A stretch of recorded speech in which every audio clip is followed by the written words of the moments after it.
नमो अर्यंताणम नमो सिद्धाणम नमो आयुर्वेदम नमो वर्तम नमो laser सावणम ऐसो पंचमुखारो सब पावपनासु मंगलांचे सवे तुम भगवान मंगलम। शमन भगवान महावीर स्वामी के चरणों में शक्ति प्रदान, उन्हीं की आज्ञा में विचरण करने वाले उन्नत रत्नादिकों के चरणों में वंदना नमन। ज्ञान अर्जन करने से पहले अपन ज्ञान की स्तुति पढ़ते हैं। कमर सीधी, आंखें बंद, विनय मत करना। जो जन श्रद्धा भाव से करे श्रुत का ज्ञान, ज्ञानावरणीय कर्म तले प्राप्त करे सब ज्ञान।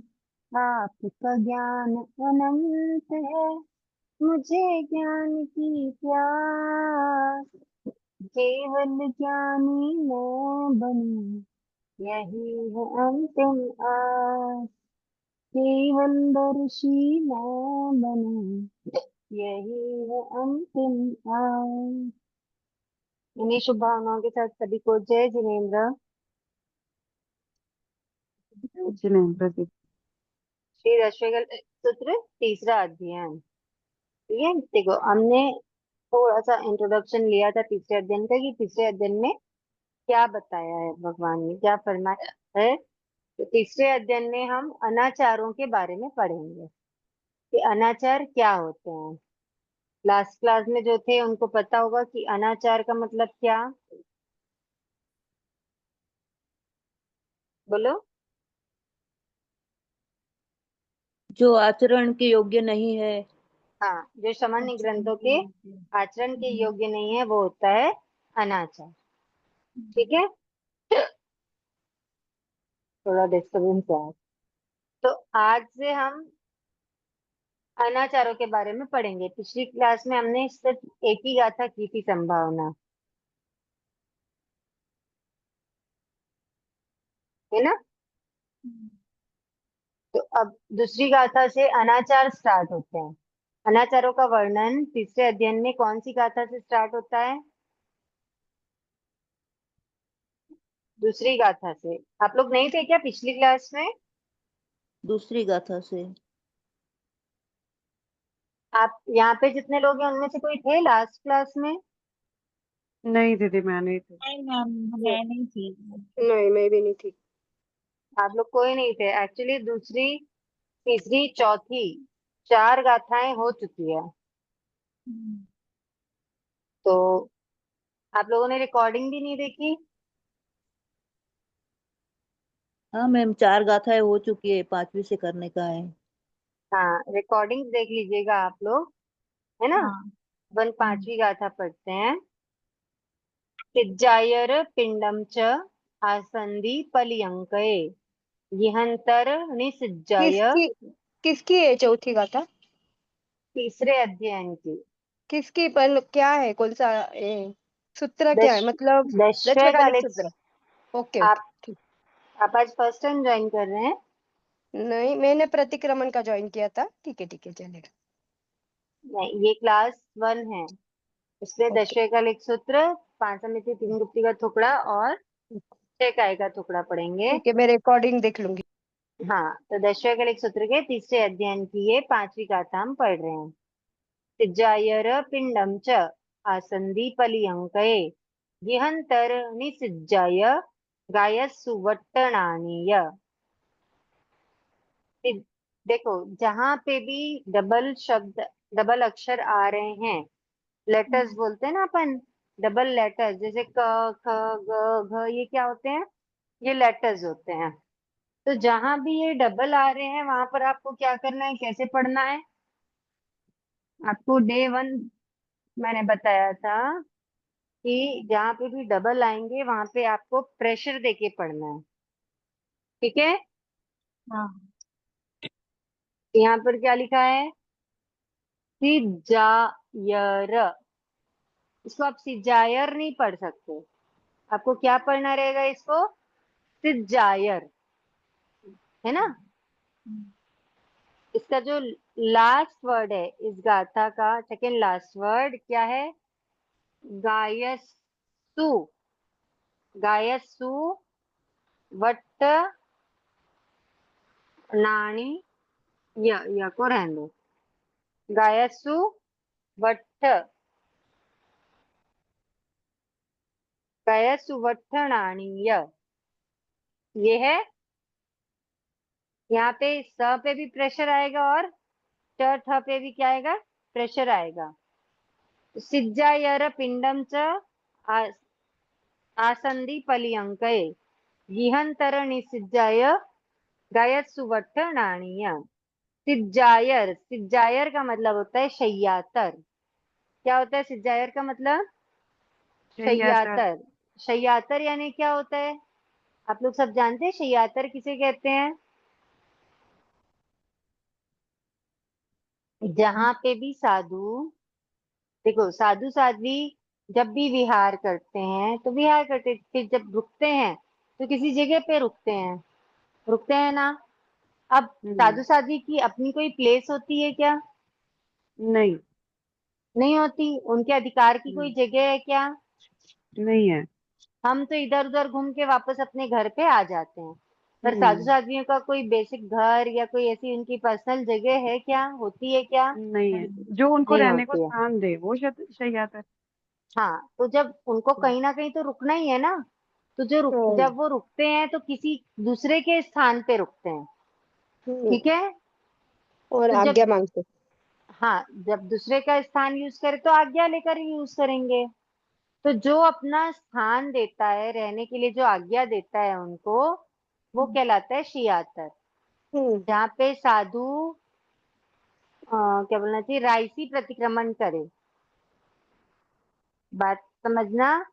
जैसे हाँ। दिन में 1-2 घंटे के लिए साधु अपने यहाँ रुके तो आज्ञा तो लेंगे, है ना, वो अलग बात हो जाती है।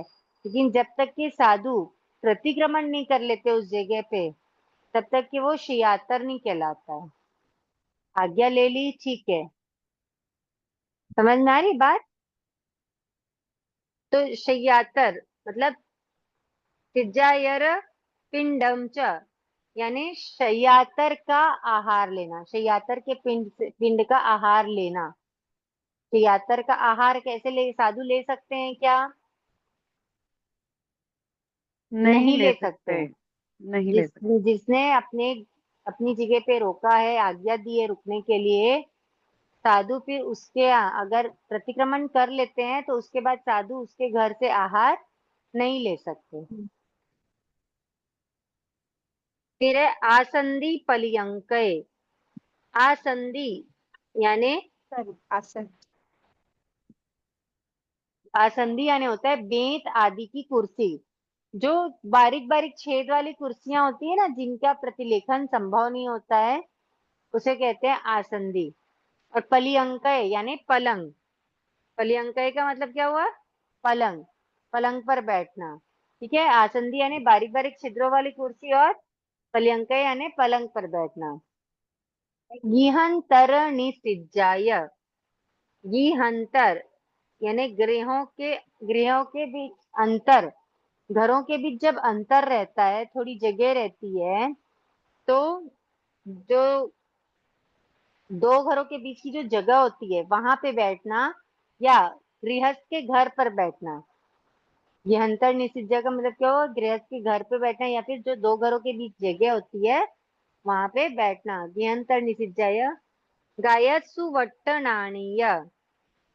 गायस गायस्तु वट्ट, वट्टन। देखो यहाँ पर इसको अगर अपन संधि विच्छेद करेंगे ना तो क्या बनेगा? गायस,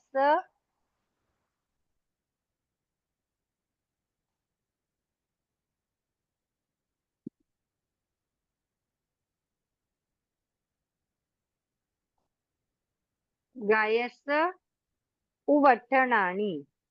मतलब जो उबटन होते हैं ना, उबटन, शरीर का मैल उतारने के लिए जो उबटन आदि करते हैं, उसकी बात है यहाँ पर। तो यहाँ पे बता रहे हैं कि साधु साधियों को क्या क्या नहीं कलपता है, या क्या क्या वर्जित है साधु साधियों के लिए। तो सबसे पहले क्या वर्जित है? शय्यातर क्या? आहार लेना। समझ में आई रही बात? सबसे पहला क्या है? शय्यातर का आहार लेना। दूसरा आसंदी यानी बेंत आदि की कुर्सी, और तीसरा पलियंकय यानी पलंग, पलंग पर बैठना। ठीक है, ये तीन हुए। चौथा गिहंतर निषिज्जा यानी दो घरों के बीच या गृहस्थ के घर पर बैठना। साधु गृहस्थ के घर पे बिना किसी कारण के नहीं बैठ सकते। जब कोई एकदम विशेष कारण हो गया, कोई ऐसी परिस्थिति की तबीयत खराब है, इस टाइप की कोई परिस्थिति है, तो भले साधु थोड़ी देर के लिए गृहस्थ के घर पे बैठेंगे, अन्यथा गृहस्थ के घर में साधु बिना किसी वजह बैठ नहीं सकते।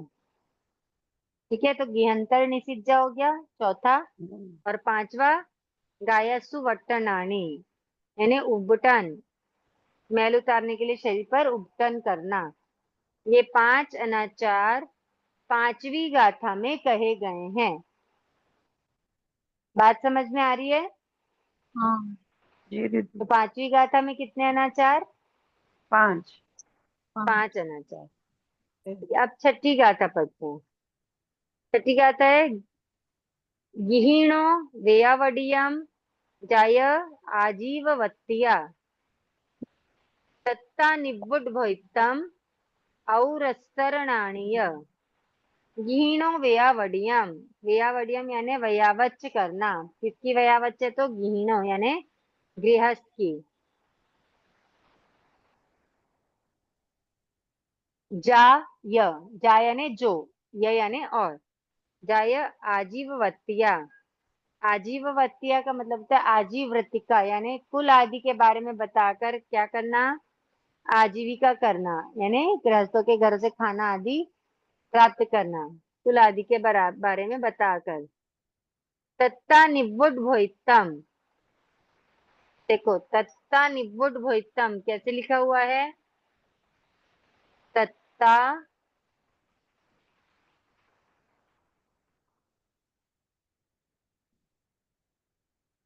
तत्ता निवुड भोइतम ऐसे लिखा हुआ है। तो देखो तत्ता निवुड भोइतम, इसका मतलब होता है तत्त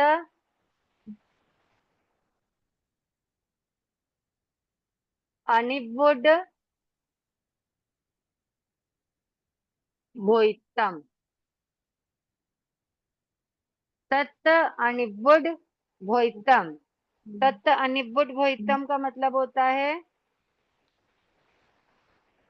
तत्त का मतलब होता है तप्त। तत्त का क्या अर्थ है? तप। तप्त, तप्त यानी गरम किया हुआ, है ना?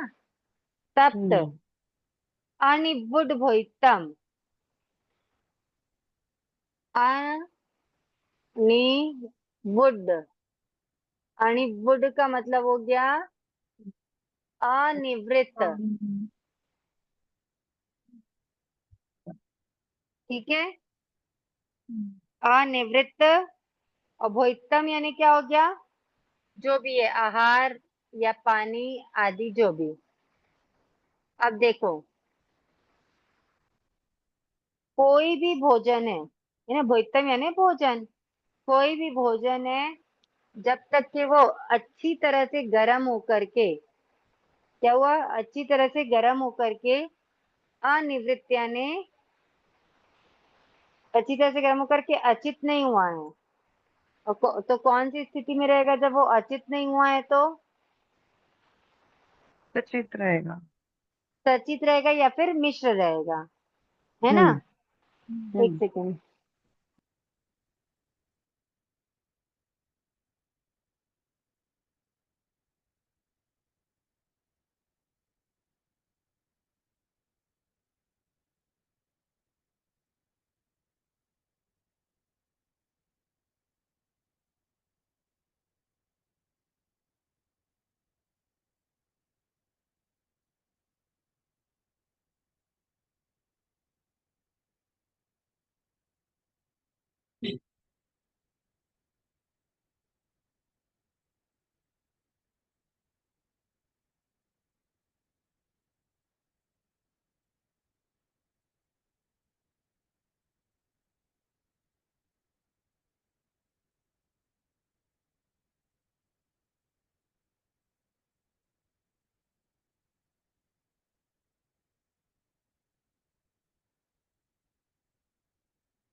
जय जिनेन्द्र, नमस्कार। तो देखो, तत् तत् का मतलब हो गया तप्त, है ना। तप्त यानी क्या होता है, गर्म होना। मतलब ऐसा आहार जो अच्छी तरह से गर्म होकर के अनिवृत्त यानी त्रासुक नहीं हुआ है, जिसके अंदर से क्या नहीं हुआ है, सचित का जो अंश है वो नहीं, वो सचित से निवृत्त नहीं हुआ है ना। जो अचित नहीं हुआ अच्छी तरह, वैसा आहार, वैसा भोजन या पानी। ठीक है, समझ में आ रही है बात। जी। तत्ता निवुड भोक्तम मतलब जो अच्छी तरह से प्रासुक नहीं हुआ है, ऐसा या तो वो सचित होगा या फिर वो क्या होगा, मिश्र अच्छा, होगा। ठीक है, मिश्र। मिश्र। अगर अच्छी तरह गर्म हो जाएगा तो अचित होगा, पर अगर अच्छी तरह गर्म नहीं हुआ है तो वो सचित या फिर मिश्र की श्रेणी में मिश्र। आएगा। लेकिन अगर थोड़ा बहुत गर्म कर ही दिए तो वो मिश्र में ही आएगा, है ना। ऐसा मिश्र आहार या फिर पानी का सेवन करना, क्योंकि मोस्टली ऐसा होता है कि गर्म पानी जब करते हैं ना लोग पीने के लिए अचित पानी के हिसाब से, तो वो बहुत अच्छे से गर्म नहीं करते हैं। गर्म पानी जैसे गर्म होना चाहिए ना वैसा गर्म नहीं करते हैं। तो अपन अगर हम उसको अचित मानकर पीते हैं तो वो क्या है, गलत है।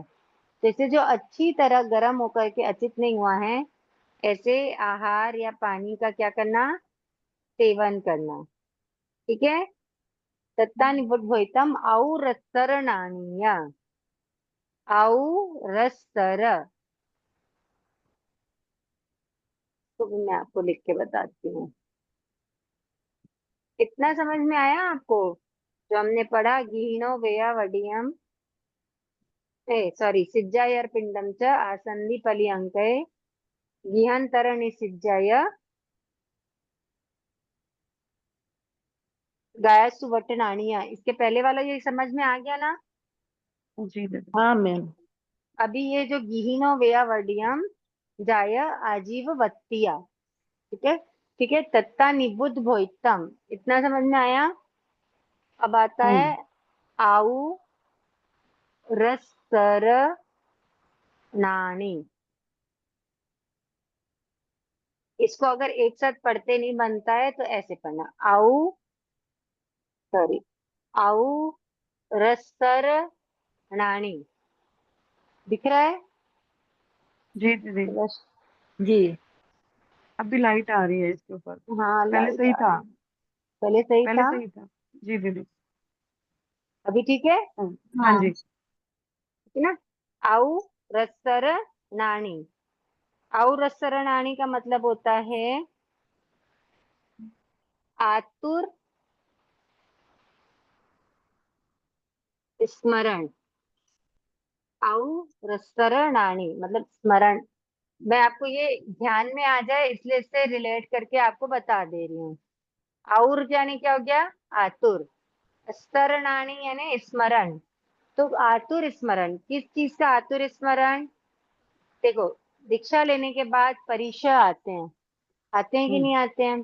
कभी बीमार होंगे, कभी भूख लगेगी, कभी और कुछ रहेगा, या कभी भोग आदि की इच्छा। तो जब पुरानी जैसे कभी रोग है या भूख लग रही है, तो पुरानी चीजों का क्या होता है, उनको स्मरण होता स्मरण। है ना। उनको स्मरण करके, उनको याद करके। ठीक है, आतुर स्मरण। उसके बाद देखो शरण, क्या लिखा है, शरण। तो आतुर स्मरण करके जो पहले जो भोग भोगते थे, या जो क्या बोलना चाहिए, जैसे या तो भूख या प्यास या किसी चीज से याद आ रही है, तो जो अपने पूर्व परिचित थे, जिनसे कनेक्शन था, उनको याद करना और उनकी शरण चाहना। क्या चाहना, शरण शरण। चाहना। समझ में आया। कैसे समझोगे, आतुर स्मरण, तो किस चीज का आतुर स्मरण करेंगे, पूर्व भोगे हुए भोगों का, आहार का, पानी का, आदि का, है ना। तो उनको स्मरण करके पूर्व परिचित जनों को याद करना और उनकी शरण चाहना, ये होता है आउ रत्तरण आनीय। ओके, हम्म समझ में आया? हम्म देखो, गर्म पानी जो अचित करके गर्म पानी पिया जाता है, उसकी काल मर्यादा होती है। ठीक है, मतलब ऐसा नहीं कि आपने एक बार पानी गर्म कर लिया तो वो 12 घंटा, 13 घंटा, 14 घंटे तक के अचित ही रहेगा। ये डिपेंड करता है मौसम पे। गर्म पानी की जो अचित रहने की जो मर्यादा है, काल मर्यादा, वो किस पे डिपेंड करती है? मौसम पे। मौसम पे। जब गर्मी होती है, ग्रीष्म ऋतु, है ना, तो ग्रीष्म ऋतु में 5 प्रहर तक के गर्म पानी क्या रहता है? अचित रहता अच्छा, है।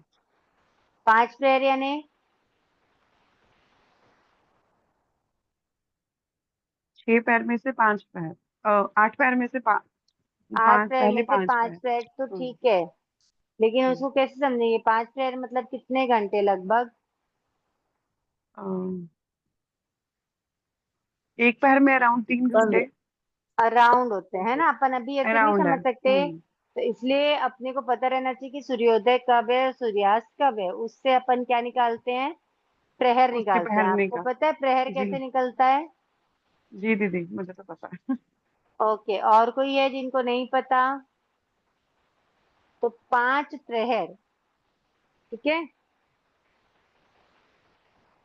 क्या बोल रहे हैं? ग्रीष्म ऋतु में गर्म पानी की जो अचित होने की जो अवधि है, अचित रहने की, वो कितने प्रहर की है? 5 पैर। 5 प्रहर की, ग्रीष्म ऋतु में। ठीक है, फिर शरद ऋतु। शरद ऋतु का हम्म मतलब क्या हो गया? मिक्सर, सर्दी। पौष, माघ और फागुन, ऑलमोस्ट होली तक के।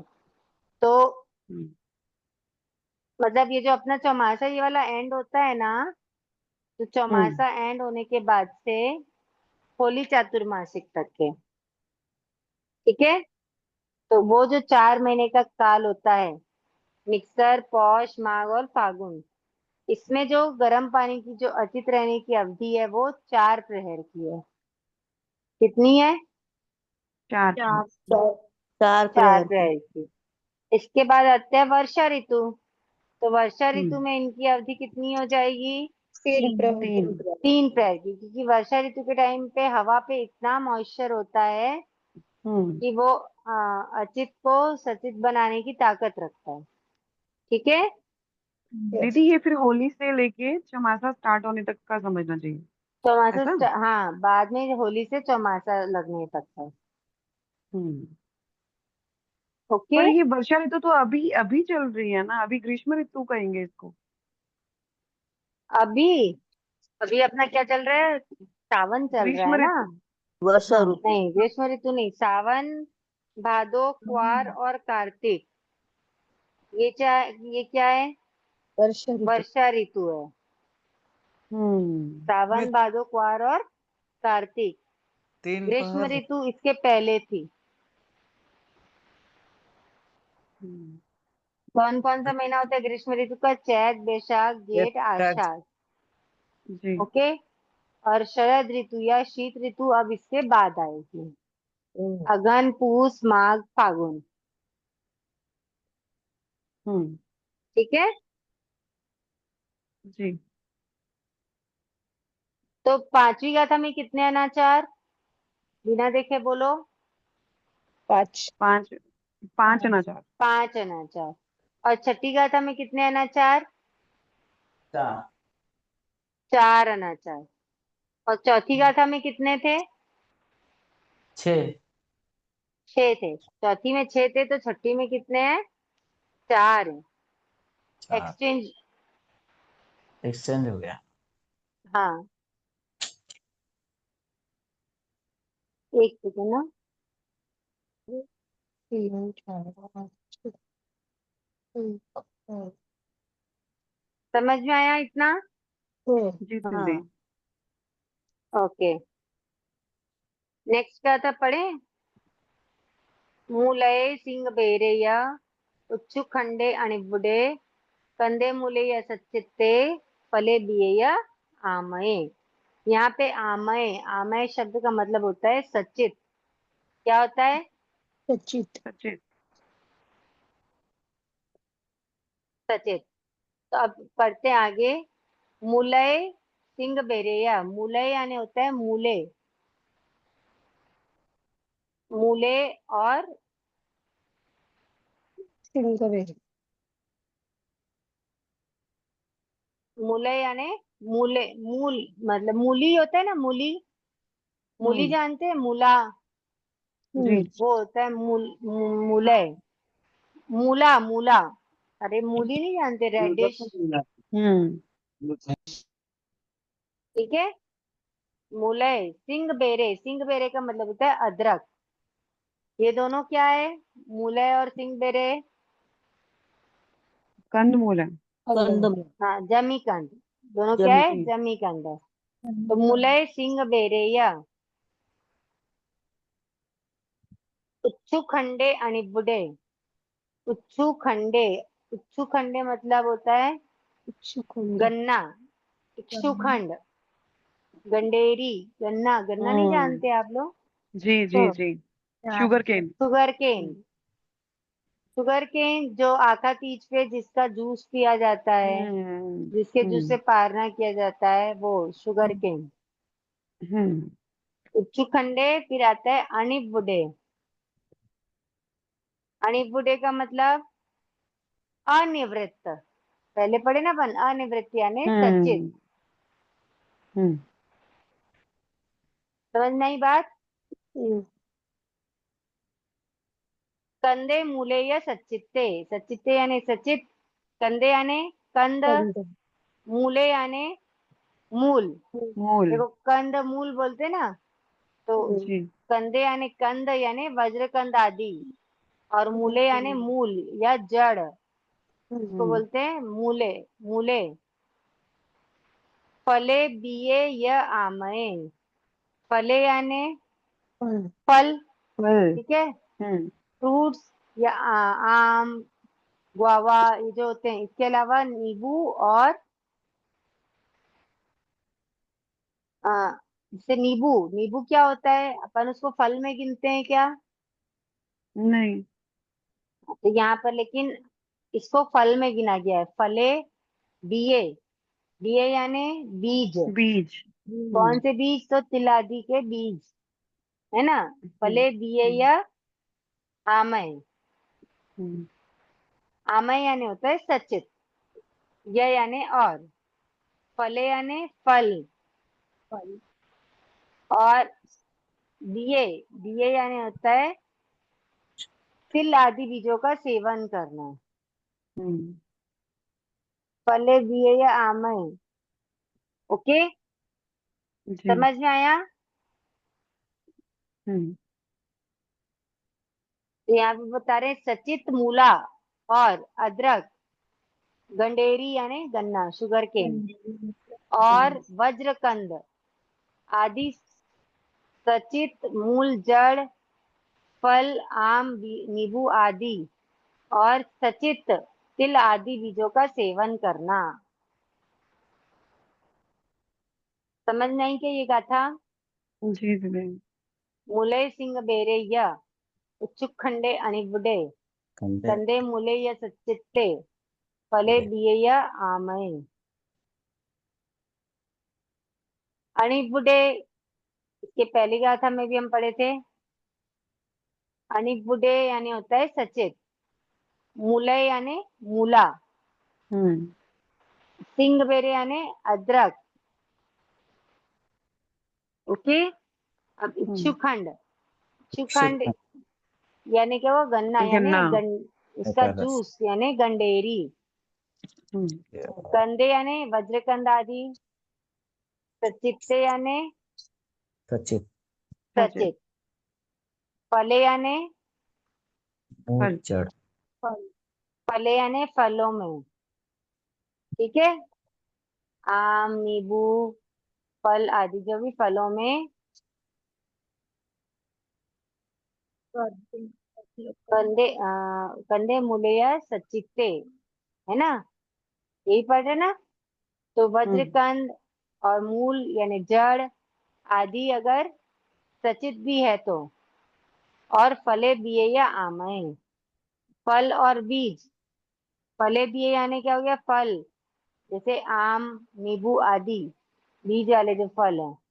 फले बिये, बिये यानी बीज, यानी तिल आदि के बीजों से दूसरों का तेल निकालना, है ना। तिल का तेल निकालना तिल से। तो फले बिये या आमय, आमय यानी सचित। ठीक है, समझ में आई कि नहीं गाथा? हम्म,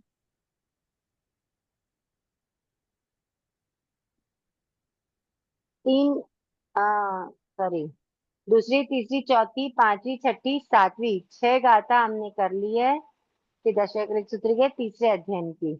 आप लोगों को इसको बार बार घर में पढ़ के समझना है कि पढ़ पा रहे हैं कि नहीं पढ़ पा रहे हैं। और अगर कोई जानकार हो तो उसकी जानकारी में ही पढ़िए, ताकि आपकी कोई गलती होगी तो वो पकड़ में आ जाएगी। ओके, हाँ, जी दीदी। ओके। मैम। चलिए अब 6 काय का टुकड़ा करें कि नहीं? आज बहुत कम लोग हैं, फिर किसी का कुछ क्वेश्चन आएगा, कुछ आएगा। आज इतना ही रहने दें, हाँ मैम। जी दीदी। है ना। आज इतना ही रहने देते हैं। ये 6 काय का टुकड़ा क्या अच्छे से समझने की चीज है, तो सामने रह के समझेंगे तो ज्यादा अच्छा रहेगा। जी।